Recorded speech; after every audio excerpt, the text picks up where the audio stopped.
YouTube and stuff. So welcome to the Tessa-Marie show. We'll start at this time right here. And I just wanted you to say tonight we're using the pillar of emotional prosperity to show you how you can make your desires become a reality. So as you know, I'm using the 5 pillars of prosperity, which I did last week with this young lady who she used her emotion not to save, mental barriers, and then, but I was amazed myself. But anyway, so here we are, emotional prosperity to help you to attain your desires or to achieve your desires. So the 5 pillars are 5 goals you must achieve in order to get your desires fulfilled. So those 5 goals are mental, emotional, spiritual, physical, and financial prosperity. If you have something you desire in your life, you have to have steps in order to get the whole thing to become real and become a reality. So tonight we're using emotional prosperity to make it a reality. How do you do that? And I'm sure a lot of people are going to, like they do, and always say, when you first say those things, I wonder how you're going to bring it to us. Because we know we always use our emotions sometimes in a bad way. We have road rage and all of that. But I'm not doing that. Sufficient people are talking about the negative sides of the prosperity pillars. Because everything has a yin and a yang. Everything has a black and a white. So I prefer to use the pillars of prosperity to show you how you can use them and challenge them and make them work for you, so that your goals are fulfilled in each step and your desire become a reality. When you have the desire that has become a reality for you, you are now able to make a choice. Hey, you can make that choice to live a more fulfilled life. You can make that choice to live a life where you are doing the things you want. So emotional prosperity doesn't have to always be a bad thing. It can be a really good thing. Put your emotions into it. That's what people are saying all the time. You're talking and you have no emotion. You're working and you're just lackadaisically, you drag your feet. Your shoulders are slumped. Your head is like slumping. Your speech is kind of, you don't care. You're sloppy. That is a lack of emotion when you are doing those type of things. So one of the things we have to say to each other is this: when you want a desire to be fulfilled, you have to make sure you put some energy into that desire. You have to get your emotional energy higher. You have to raise your standard. You have to raise your energy of your emotional prosperity.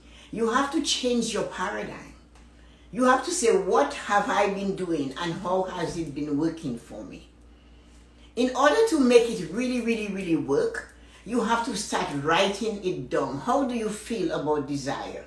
That particular thing you want to attain, that particular thing you want to be, that particular thing that is waiting to happen, how are you going to work on it? What are you going to do? Are you just going to wish and hope it happens? I have been wishing and hoping and I'm letting it happen. No, you're not. If you want something to happen, you need to step into it in the moment and shout at it. You need to give it a whipping. You need to let it know, I am here.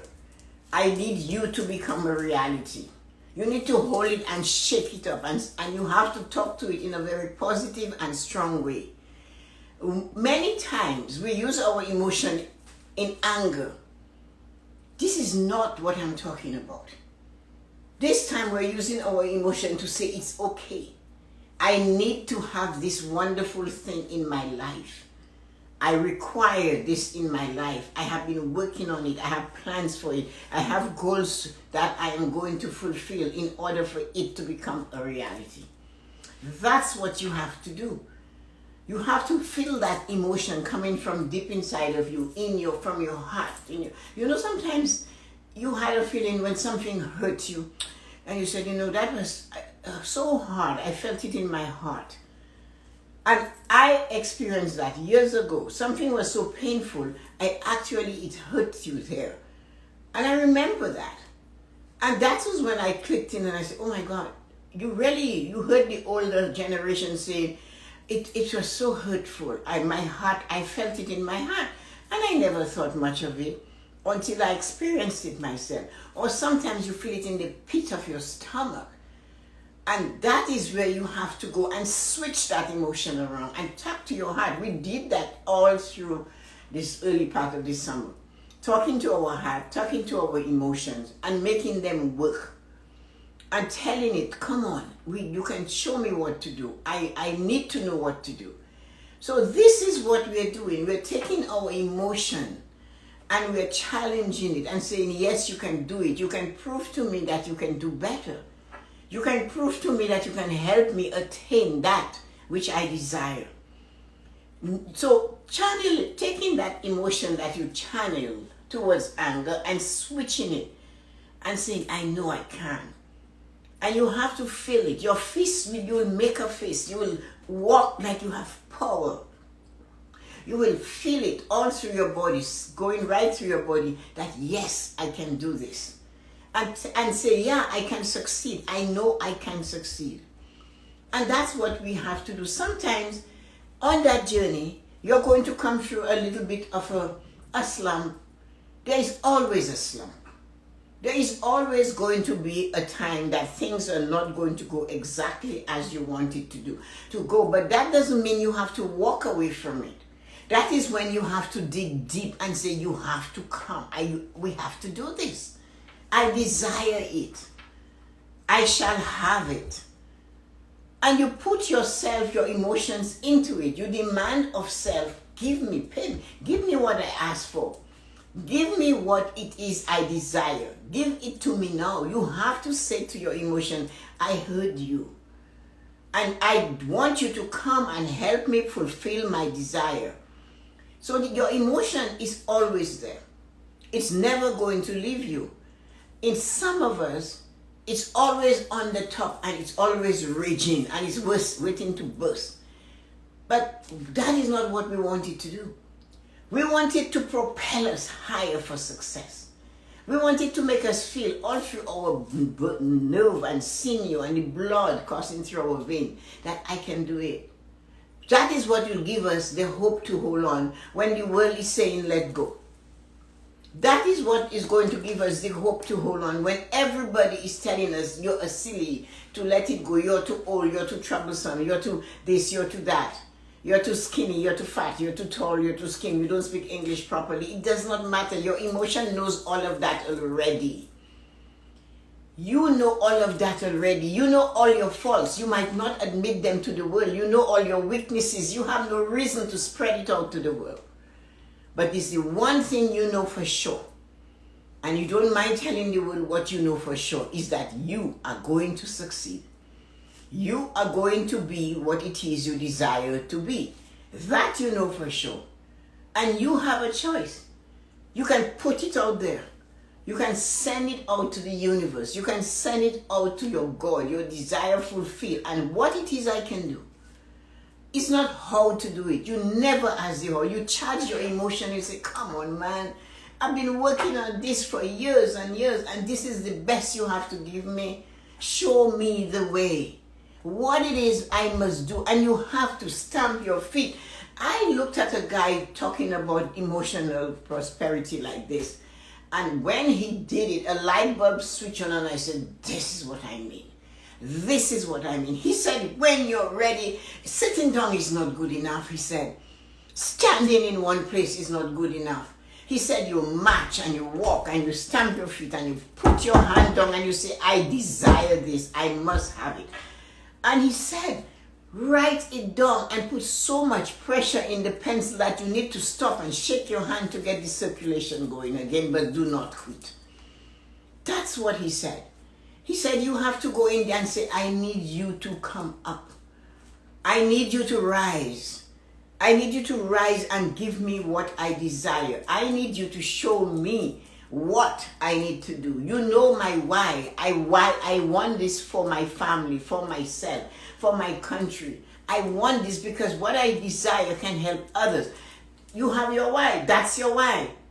You don't know what to do, but you will seek what to do. Never say, how do I do it? Because the moment you find the what, all the hows will come running towards you. Walls will be broken down and the how will show its face, and you will just have to follow. Your concentration is to get your emotion to wake it up. If you notice you're lackadaisical, you're not, what it is can I do? What it is I'm going to do to get you to understand I need your help here. You are my emotion. If I was going to be angry, you would come up, you can say to it, talk to your emotion like you're talking to a friend. If your emotion, you say to your emotion, if I was trying to do something nasty and road rage or doing something not nice, you would show up. You and then the policeman. So this time, I want success. So show up and show me how to raise the bar, how to raise my level, how to seek it. Give me that rope. I want to climb that ladder. You need to talk to emotion and say, where are you? You need to say, where are you, emotion? I heard I need you in order to spur me up to success. And you have to decide, and do not let anything or anyone gives you advice about it. It's your version of your vision. I'm always telling you that. It's always your version of your vision of what you desire. No one else matters. Nobody else's version of your vision matters. What a person's opinion is about you shouldn't be yours. That is their opinion. But sometimes we let that pull our emotion down, and we go, oh, so-and-so doesn't like what I'm doing or what I'm trying to acquire or what I'm my desire, and they're going to tell me you should use that, you should do this. And that is when you want to go, pow, pow, pow, shut up, that is bad emotion. You don't do that. At that time, you just tell them and say, you know what, if you have to talk, if you must respond, sometimes I don't, I just smile and walk away. But if you find yourself in a position, someone is telling you all what you're doing is not good enough, and everybody else who's doing better than you, and you feel that you have a need to respond to them, do not do that. Look at them and say, it's okay. If you must, it's your opinion. And I'm happy that you have an opinion. And then you maybe can be a little, you see, with me, I would go a little further. And I would say, when you are standing next to me in the arena of trying, of focusing, of reaching higher, of stretching further, of desiring more, when you have raised your standard and you are standing right next to me in the arena, then give me your opinion. If you're not in the arena taking a shot at life and doing something that you desire, then do not share your opinion with me. Because you do not want those blockages to prevent your emotion from surfacing and to make you go down into the depths of a very, very negative place. What you have to say to your emotion, I desire this. You have to wake up. And your emotion will come calling if you go seeking for it. If you walk the floor. The best thing to get an emotion going is to walk the floor. Walk the area. Walk the mind. Walk. You don't have to go on the road. You just walk and say, I desire this. I must have it. Show me what I should do. Talk. And if you are praying, talk to God. Raise your level up there and say to your God, yes, I know I can. Show me you are real. I haven't seen you. Give me a sign that I know for sure was not manufactured by me. Give me a sign that I know that sign is from you, the God, the universe, whoever it is that you pray to, for that desire to be filled. Say, send me a sign that is unrecognizable that I will know. No, hell no, I couldn't think of this. It has to be divine intervention. Put your emotion in your prayer. Put your emotion in your desire. Put your emotion in everything you do when you are seeking good. Learn to take that emotion and use it towards your success. Do not spend time with that emotion, being angry. It doesn't work. That is why I said, if you must, when somebody who has not done what you have been able to do or trying to do, give you an opinion of what they would do or what you should do, it is flabbergasting to me. And one of the things, I look at it and I go, what part in this story do you play? And when, somebody tried that with me once, I'll tell you this story. After my husband passed and, life is going on quite nice, I get a phone call from a person who cares a lot. And her said to me, well, now that the kids are all grown and you're alone, you don't need someone to cut the grass. You don't need the people to fertilize the lawn. You don't need a person to help you with the garden. And you can do the housework yourself. You can clean this huge place yourself. You can take care of this house yourself. And she's giving me all these ideas. No, that is a person that I taught how to put 2 pennies together, how to save money, right? I taught her that. And in 2015, she's decided, I'm going to tell her how she can save money by cutting back all these wonderful services that I desired and I attained. So when she was continuing with this conversation, I looked at her and I said, are you sure? Are you done? I said, isn't there anything you want to tell me about saving the money? Do you think I should have 3 meals a day or maybe just eat once a day? Well, no, I was just trying to teach you, to tell you how you could save money. Now that Brian is gone, you could do this and do that. I said, okay, so this is it. I said, are you sure now? I said, are you done? Is that all you want me to do? Yes, are you getting mad? No, I love advice. I give it all the time. So you're giving me this wonderful advice of, now that you're in the house by yourself, you can cut off the cleaning lady, you can cut the grass like a mad woman, and you can dig and go weed the garden, and you could even fertilize the lawn. And then I guess she wants me to climb on the roof and clean the east roof too, anyway. So I told her, you done? Finally, she said this. I told her, this is what you're going to do. You see, next month, the following month, not today, next month, when I come to your door and I rap on your door, or I phone you and I say, you know what, can you give me some money to pay for those services that I have? When I do this, I need you to say no. Unless you are the one that is paying for those services, you will have to shut up. Really shut up.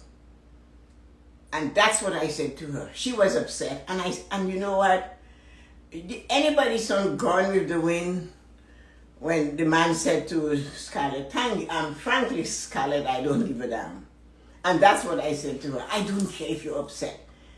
But she decided she was going to stop me from having the life that I desired. She was going to affect my emotion. And I would start to consider her opinion about what it is I desired in my life.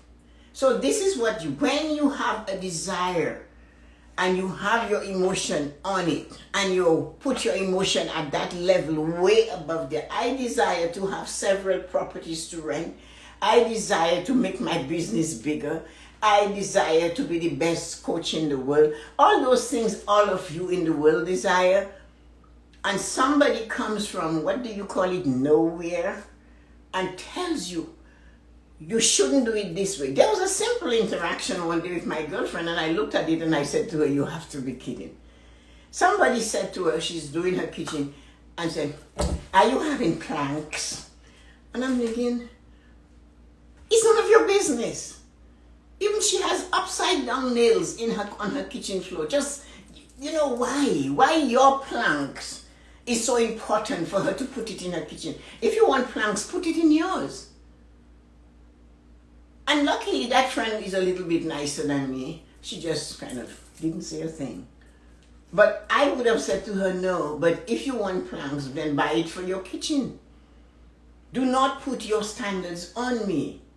So that is what they do with your emotion. They take that emotion you need to and encourage yourself, get your veins going, pumping the blood through your heart and causing it all through your system. You're creatively centered. And you are there working with that and wanting better. And this person comes from nowhere and tells you something completely different. There I am, very pleased.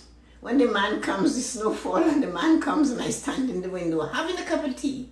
And the man comes and shovels the snow and he looks at me and he said, I'm going to do the back. So when you're going to the garage, there will be no snow in that little spot, which I could do myself.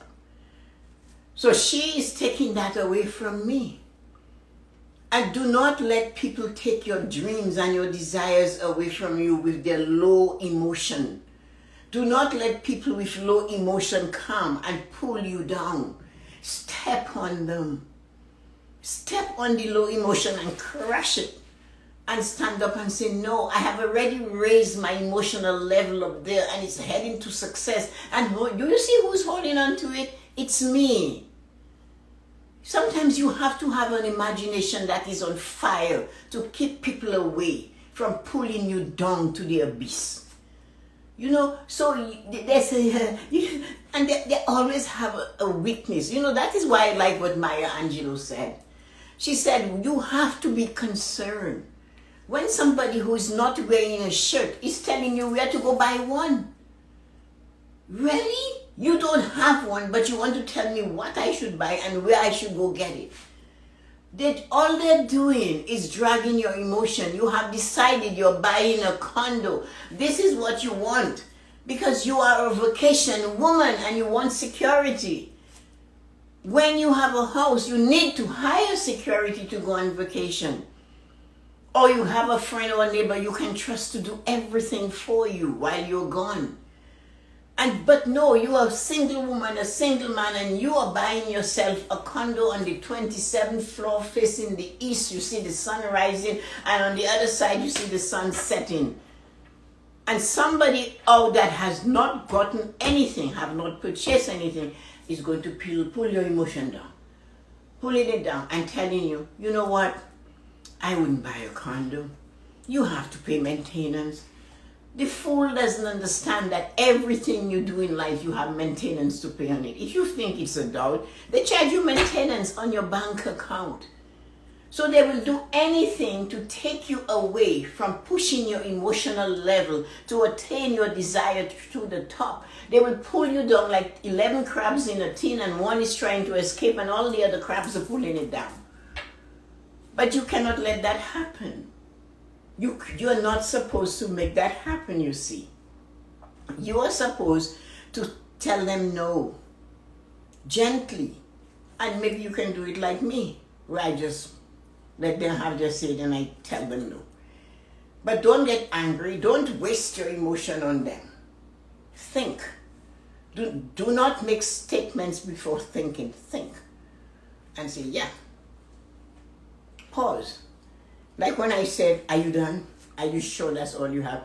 All I'm doing is giving myself time to compose an answer. That's all I was doing. Giving myself some time to come up with an answer. So I asked, are you done? Are you sure there isn't anything else you want me to do? And that gives you the time. But do not let, when you have raised that level to emotional success, to attain your desire, and your paradigm has been shifted and you decide, yes, you can, for somebody to tell you, no, you can't, and you let that be part of your life, you are wrong. Do not let this happen to you. So send in your light and joy on this wonderful evening.